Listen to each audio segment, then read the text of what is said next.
I'm going to just introduce Mark Williams from Wrexham. I've had the pleasure of knowing Mark, for 11 years, ever since I've been at Supporters Direct.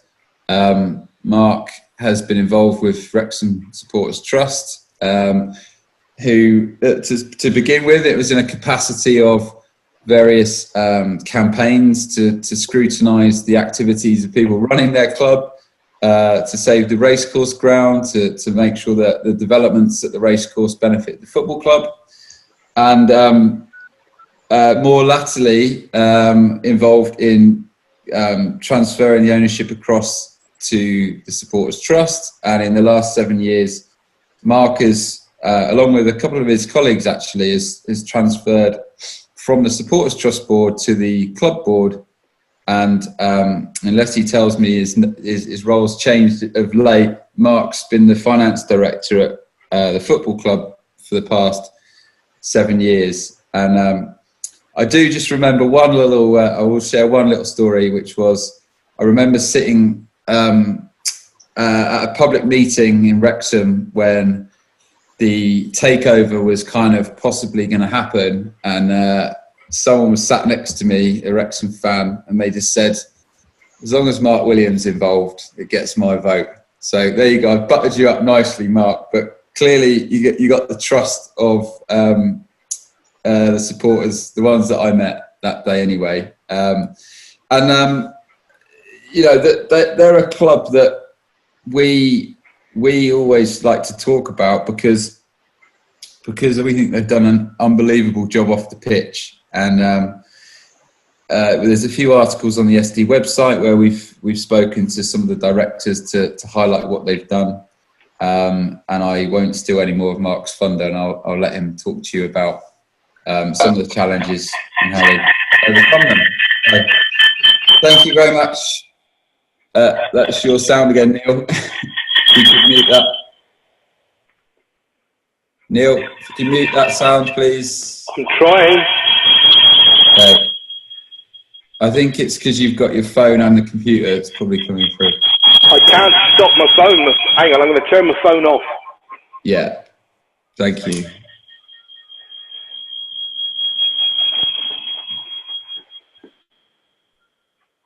Okay, Neil. Right. Sorry, Rob. Okay, Mark, over to you. Thanks, James. I don't know what format you want to go through this today. Is there anything in particular, or do you want to focus on the trust or the club? Well, for me personally, I think it'd be useful if you're happy just to, because on the call we've got people at various stages really of running their clubs. So there's a couple that are kind of trying to set up or working through the opportunity, and then we've got obviously some established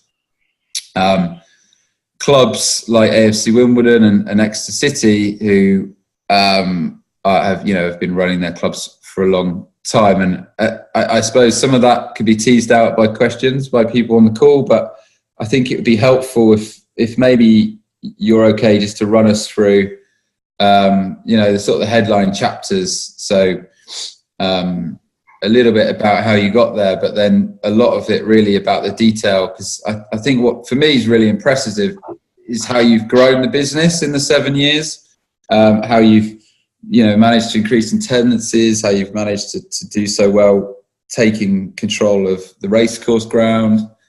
I think from a bean counter perspective, which I know you are, I think it's really impressive. So perhaps if you start that way, and then maybe we keep it informal, and if people want to chip in and ask questions on those different areas, we go from there. Well, I'll start from the beginning with the trust. We owned the football. We acquired the football club on the 30th of November 2011. So we agreed a deal in the summer, and my job was trying to get us through the football authorities for the takeover. And that took a lot longer than it has done for a normal club. I say a normal club, a private sale to a private sale seems to go through pretty quickly. Whereas us, there's a lot of scrutiny on the from the football authorities, and that was primarily the football conference. So something, if you're thinking of acquiring a club, is one thing to do is speak with the football authorities first as well to get them on side. And a lot of the two of us is we bought a football club that was in distress. So we paid them for it, but we took on £3 million loss in the first year and £500,000 of debt. So they were a bit worried that the club was not going to go bust on them in effect. So that's one thing I would say. Any clubs in a position where you're looking to take over, is be mindful to make contact with the football authorities. And what you'll probably find is there'll be another club who has got some contact with that league, whether it's in the football league or in the football conference like ourselves, and probably try and introduce them through that way. Just something to bear in mind if you are, because that our deal should have gone through in August, but it took an extra 3 or 4 months for it to go through.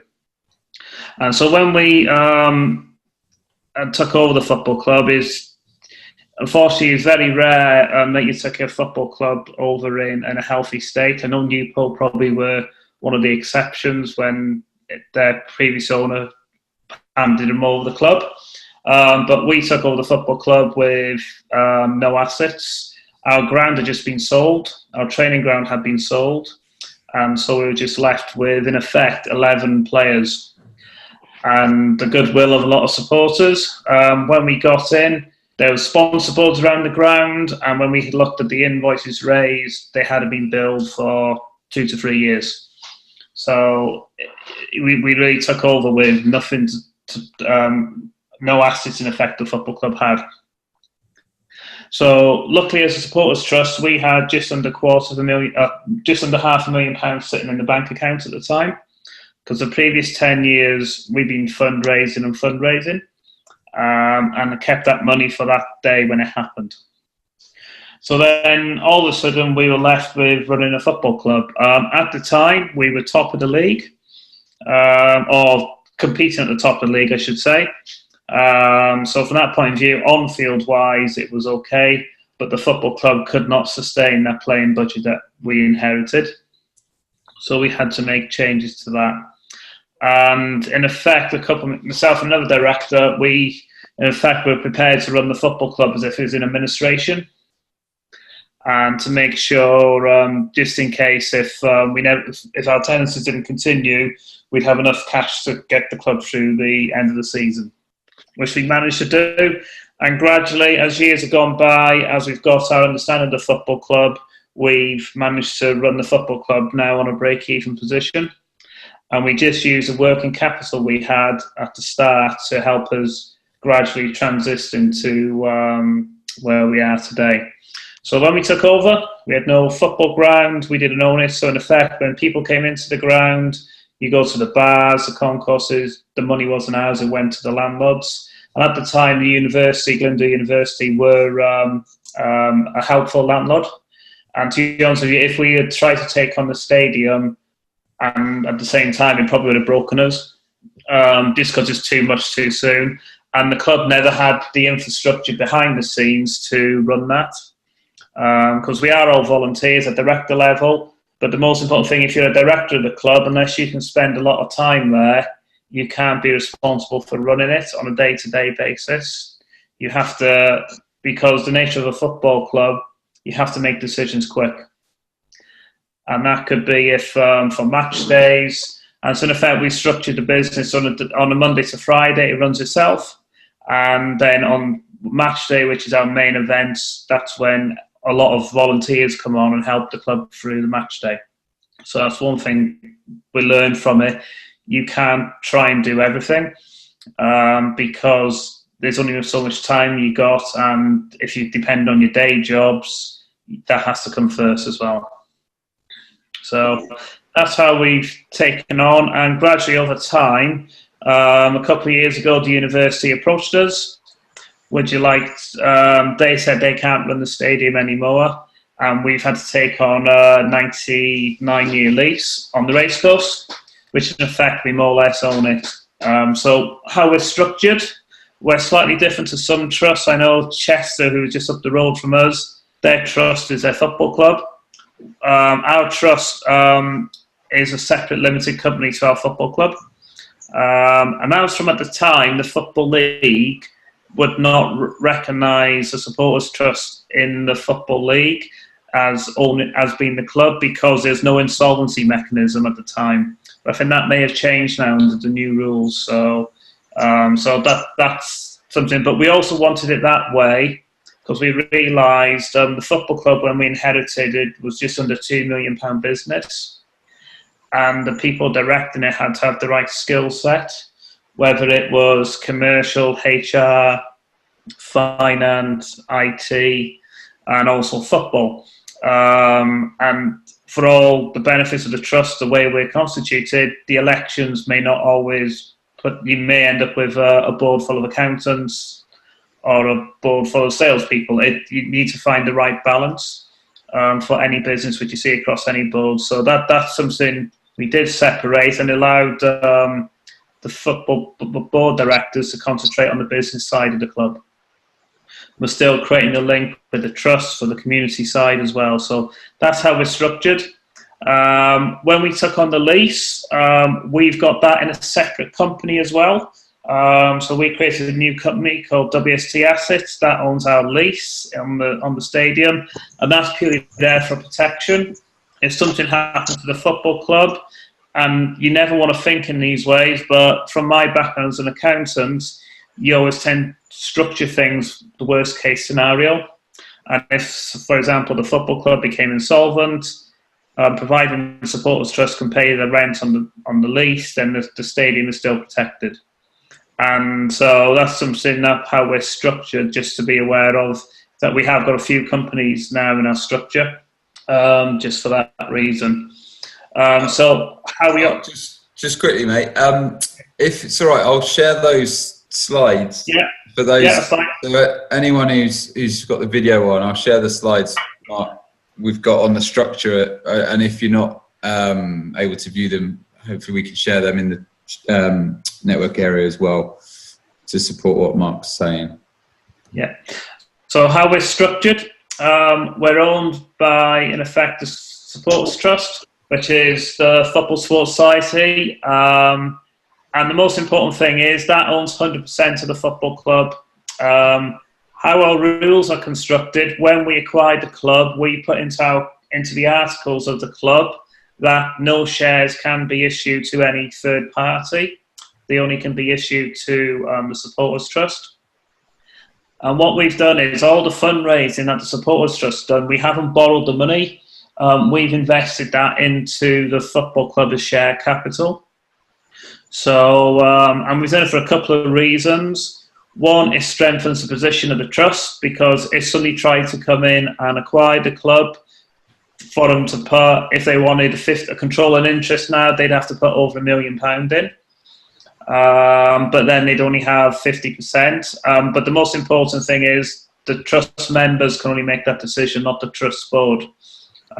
So you can't have a situation where the trust board decide to be they make a decision. They're not allowed constitutionally to do it under the trust articles or the football club's articles as well. So that's how we do that. And also the other benefit is if we donated the money in as income to the club, that means it's taxable income, so you'd pay it's be such corporation tax. Share capital is not, so that's just another reason why we've got that as well. And likewise, WST Assets we brought in just to hold the lease on the stadium, and again the same rules apply. So nobody can go and sell the shares in any of those companies without approval of the members at an EGM or an AGM. So and that, in terms of governance, that is quite a crucial thing. And it's not just, I know the people I'm on the board wouldn't do that, but we're setting this up for 20, 30 years down the line. So we're setting the examples now and in our rules. And over time, we've added additional rules in to strengthen that position. because for this to work, where one member, one vote, we have to have that governance in place to allow that. And one of the things we did when we took over the trust, we also brought as a rule into the AGM that we have to present our budgets for the season. So every May, June, we will present to the trust members our expected budget for the forthcoming season. So it's clear to see where the money's going, how we're spending it, how we're allocating it between first team, youth team, overhead, other parts of the business as well. So that's something that we've always done. And when we do our club AGM, we prepare our accounts and show how we perform to those budgets. So that's something that we've always done from the start. And again, it's something we've committed to, because in 10, 20 years' time, whoever's directors of the club or the trust, they will be committed to doing it as well. And that's all part of the information sharing that our members get from us as well. And that's one thing we wanted to... I was just going to support that, Mark, by saying I love kind of every year around Christmas, you normally do a little campaign, don't you, which talks about attendances and money, and basically if you reach a certain number, then if you go beyond that, then that money will be dedicated to the playing budget. And I think over the years you've been really good at doing your campaigns to basically educate supporters around your budget. Yeah, I think what we've always tried to do, I brought something in about 2 or 3 years after owning the club. We called them the three pillars of Wrexham Football Club. Yes. And they were the financial pillars. So we split the football club into the first team, the youth team, and commercial and overhead. And what we said was all those 3 pillars have to be break even. Yeah. And what that would allow, if that happens, if we have football fortune income, as we call it, so we budget to lose every cup match in the first round away from home, no player sales. So if we do benefit from those situations, we in effect use that money to put into the first team. Fantastic. That's how we structured it, and also to try and make it clearer for support to see how important it is that it's not just about the football club, the football, it's about other aspects of the business as well. Yeah. I think, Martin, did you have a question there or a comment? Martin Whaler? You're on mute. Is that right? You're back. Yes. Did you? Yeah. Thanks, Mark. I was just going to ask a question about how you got in a position to own 100% of Wrexham AFC Limited. Was it a new company? What happened to the shareholders of the previous company? The previous company, Wrexham FC 2006 Limited, they were put up for sale by the owners. Just prior to that, they sold, if anyone's been to the racecourse, there's some nice shiny new flats. They built that on our car park, which we got no proceeds from. And then they basically left the football club for sale for £1, and we acquired all the assets and liabilities of that organisation. So we created a new company for that, and that did took a while to get through the football authorities, because normally you don't change the company. But the problem we had was when we did due diligence, there was just no financial records of the older company, so we didn't know what we were buying. Mm. So we could have ended up taking, and if any debt came out of the woodwork, then we put in part of the purchase agreement, we had an indemnity from the previous owners saying this was all we were owed. However, if money did come out of the woodwork, we would have to pay it under the football creditors rule. Mm. I recall quite a complicated document that had contingent liabilities known, suspected, and genuinely unknown or something, Yeah. and you had a route to how you resolve each one, didn't you, in terms of splitting the repayment. And we had to take that on as part of the condition, which is because of the football creditors rule. You can't leave any debt behind unless you do an insolvency, like administration, which means you get a 10-point deduction. Yeah, because I do think it's quite a fundamental difference, and something for other clubs to think about is the difference between your situation where you're setting up a new company and some other clubs who've started from scratch, for example. And for example, our case where at Exeter City, where we just became the majority shareholder in an existing company, but we still have, about 40% of the shareholders aren't from the supporters trust, and that leads you into a number of different situations. So I think that is quite an interesting distinction and something worthy of reflection on. Yeah, and I think it's a real mixed bag with the clubs on this call and that could have joined as well. And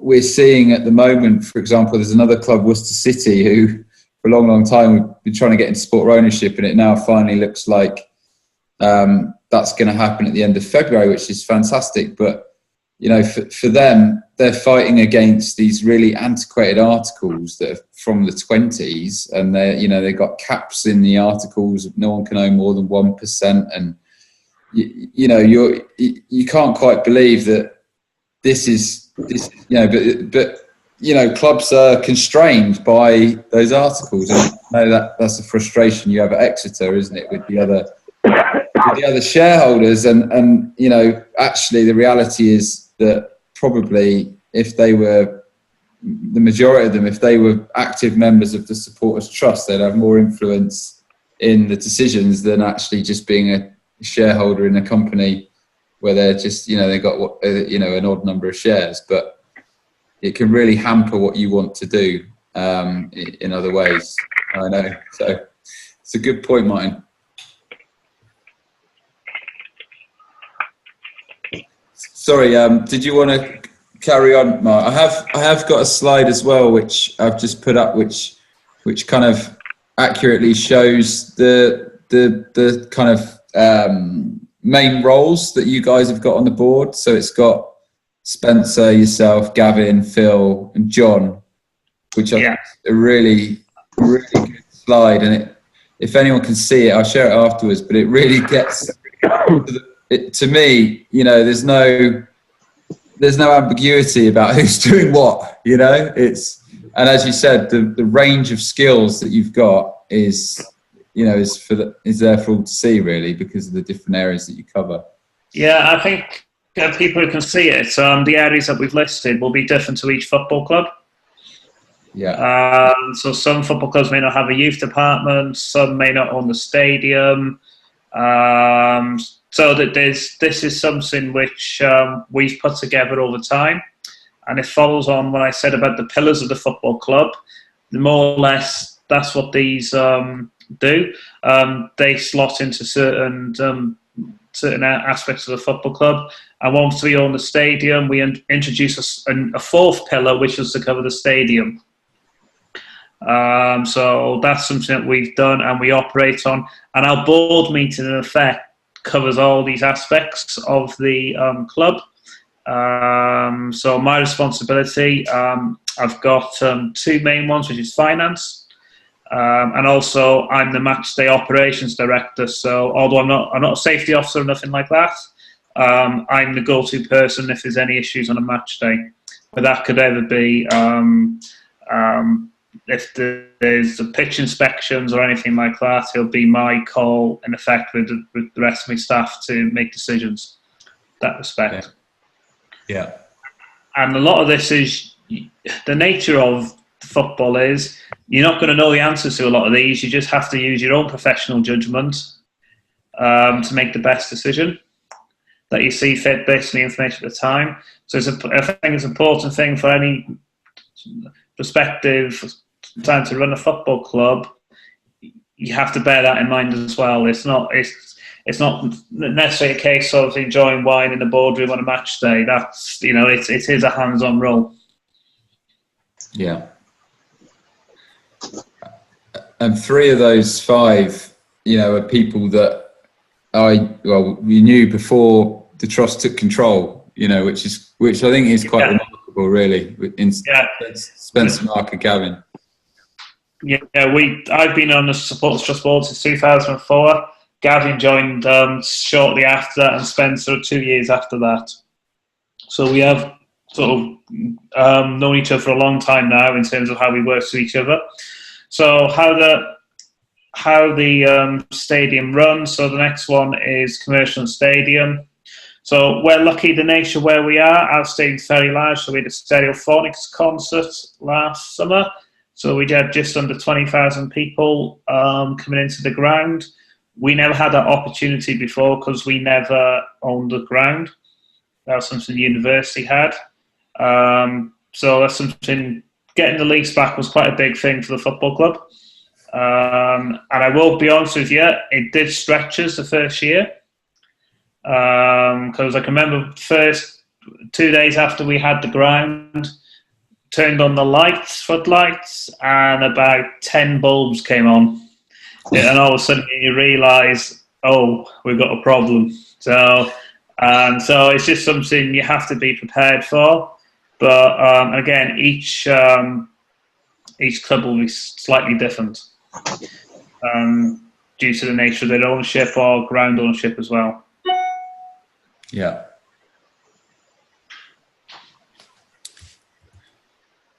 I certainly thought it was quite fascinating how, as you say, the lease that you had with the university.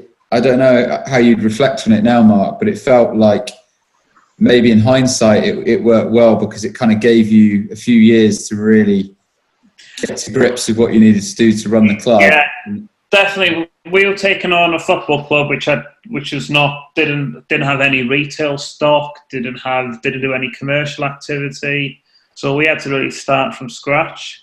And the initial deal we had with the university, they became our shirt sponsor as part of the arrangement. So we paid a fixed amount per month.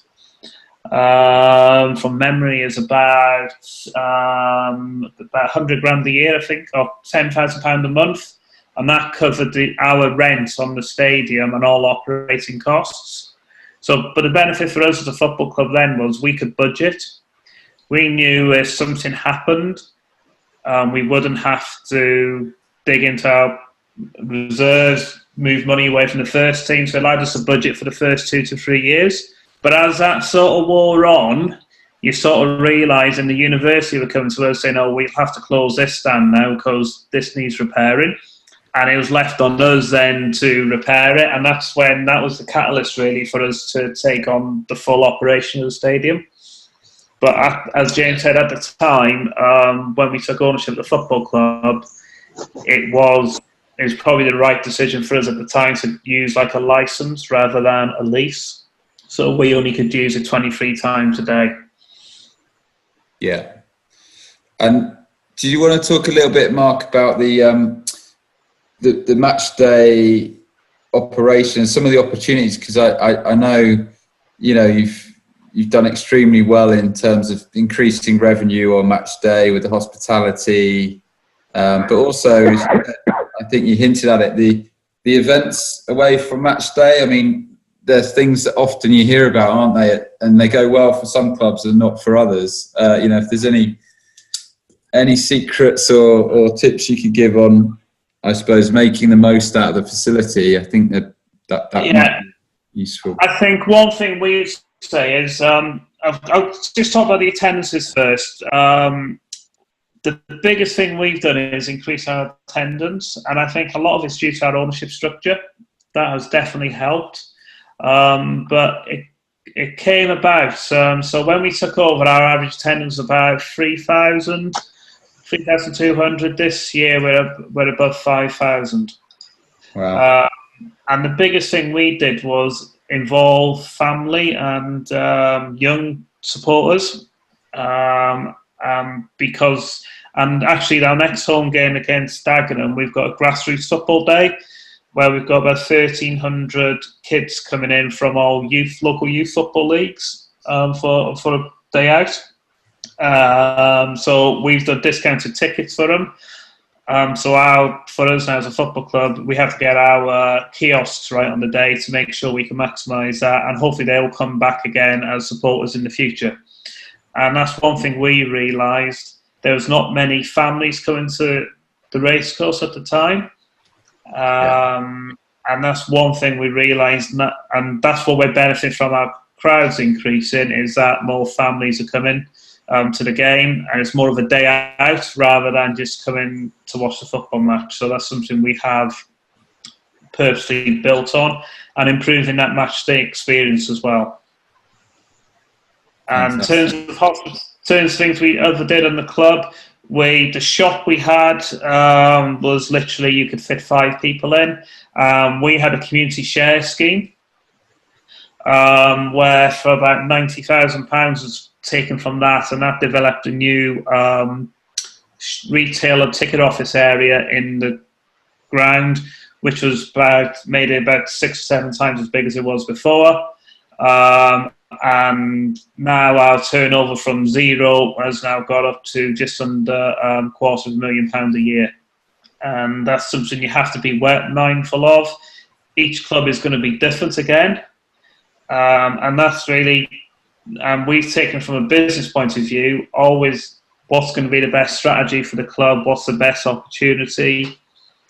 And again, that's really, yourselves can only answer that, because you know what works in your football club or not.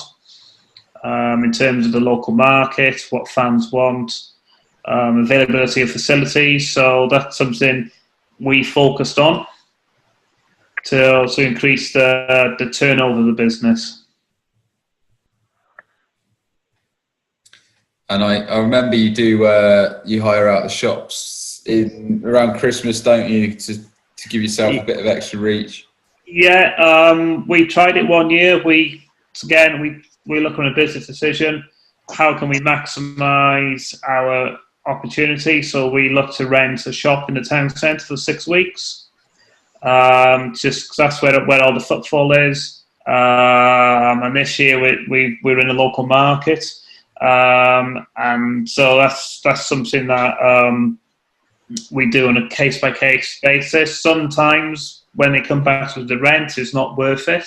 So we'll be, we won't do things which don't make business sense, really. And part of the things that I've done over my remit is improving all the systems of the club.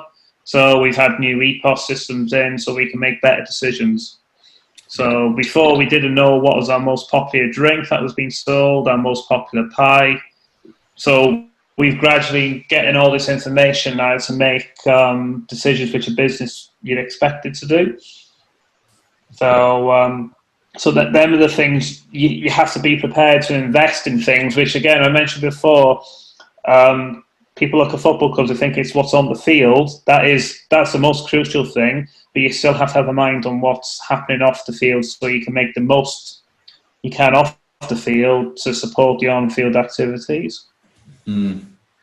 And the music events is quite a brave thing to do, as I say, because it's, you hear some clubs say it's almost bankrupt them and others do well. I mean, what are your thoughts on that, Mark? Obviously you went through quite a process to decide. Yeah, the way we looked at it, because we've never done nothing like this before. We had Ollie Murs and UB40 the year before, so we did something smaller, but nothing on the scale we had this last summer. So we tried to take an approach which de-risks the football club. So we sort of guaranteed our income if we reached a certain attendance level. Yeah. So we more or less put the risk in the promoters' hands rather than ourselves. But again, from having Ollie Murs and UB40, we had a lot more at the Ollie Murs concert, maybe 3 times as much as UB40. But in terms of profit, we made just as much from UB40 because the nature of the crowd you would say they're more likely to consume alcohol than Ollie Murs was. So I just think these are the things that you have to try, but the most important thing is you can't, if you're not ever unsure, you cannot risk the football club. Yeah. Because that's the most crucial aspect of it all, because you're there to support the football club, not to put it at... so like when we do our budgets, we don't budget for cup income. Yeah. Yeah. And I'll chuck one more teaser at you, and then maybe anyone else who wants something covered can come in. But I know you've also done well in developing local partnerships and sponsorships. It's the tractor company, Ifor Williams, is it? Yeah, the trailer company. Yeah. And that's one thing to say. You need to leverage your unique ownership status. Is that you're a community benefit society. You're not there to make a profit. So luckily for us, there's a company called Ifor Williams Trailers based in North Wales, and they have a strong community focus. And our values match theirs, and that's allowed us to have theirs as a shirt sponsor now for the last 3 years. But these relationships are crucial in getting other agencies involved. So you need to have good relationships with your MPs, your local council, other like local health boards, community partnerships. You need to build on your unique structure to allow you, and then you do benefit from that in terms of people turning up, events held at your ground, etc. So it's something that you have to build on that as well. Excellent, thanks, Mark. Unless you want to keep going, I know there's so much to tell on the Wrexham story, but I'm thinking maybe now's a good chance. If anyone on the call wants to come in on any specific bit of interest to them, you've got Mark, so fire away. Martin from Exeter. Yeah, that's really good, Mark. Really, really interesting. I just wondered, in terms of the relationship between the board and the trust board, so the club board and the trust board, how that worked. Are any of you as directors of the club board still on the trust board, or is it completely separate? And how does the communication work? Of the 5 club board members, only one doesn't sit on the trust board, and that's Phil Salmon, because we co-opted him onto the club board for his expertise and facility management, because we never had that on the trust board. So we, as a rule, as we tend to meet on the 3rd week of the month as a club board, and then we meet the following week with the trust board. And what we've developed over time is like a simple KPI sheet for financial, so we can quickly keep the trust board members up to date on the financial position of the club. And that will include like a cash flow for the next 13 weeks. So we keep them informed. Then any major announcements, we always brief them in advance, because we have a board that we use. But I will say the nature of football, and this is one of the nature of football on the first team side, information leaks quite a lot. So it's something that we say to them, we'll always try and tell you in advance, but it could be the odd occasion, it could be that the opposition club, if they're signing a player, breaks the news before you do. So I think everybody's got to understand of how it all works as well in the real world. I'll just come in there. Yeah, go for it, Neil. Again, same as Martin, comparing it to our situation at Exeter, one of the things we've had to deal with a lot with the club board, non-trust board members, is the fact that they all feel that the continuity is at risk and the expertise is at risk if you only have trust board members operating the club board. So how does that work at Wrexham? Because presumably all 4 of you are subject to re-election, the same as we are on our trust board. Yeah, well, that is, to be honest, of all the risks that we've probably got in our structure at the moment, is that that is probably one weakness. And it's something what we're trying to do is identify people who will replace the club board directors over time. And that's an ongoing process. One of the other things is what we haven't got at Wrexham, actually. Gavin, Spencer and John are all up for election at the same time because they joined the trust board at the same time. I'm the odd one out in that I joined, my election year runs differently. So there's always going to be one person at least for continuity. So it's something we're aware of, and that is the potential danger not danger is probably the wrong word, but it's something you have to be aware of. Is a risk that you have to have something to mitigate. Or it could be I'm working at the club, but due to my day job, I moved to America for 6 months. Luckily now in this day and age, in terms of systems, we've introduced a cloud-based system all through the club in terms of ticketing, retail, office accounts, so you can mitigate against some way. But that I accept that is something that we have to be always like on our risk register. And also, if you have a bad year on the field, it could result in the elections as well, going against board members. So you have to be. But I think it could be a weakness, but I think that's one of the benefits of our structure, in that members can have a direct influence on the board.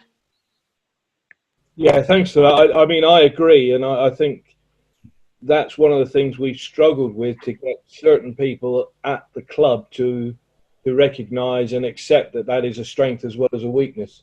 So it'd be interesting to take that back to our club board.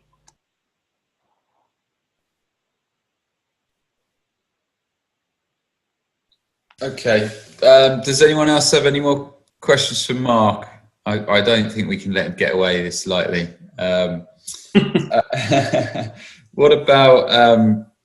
I know we've got a real range of sizes of clubs here, but there's a few that are kind of working towards ownership.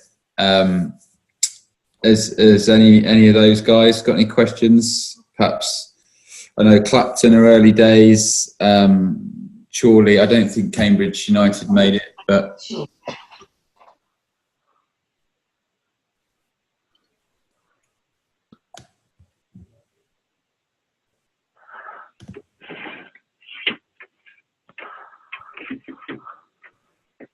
Okay, maybe not.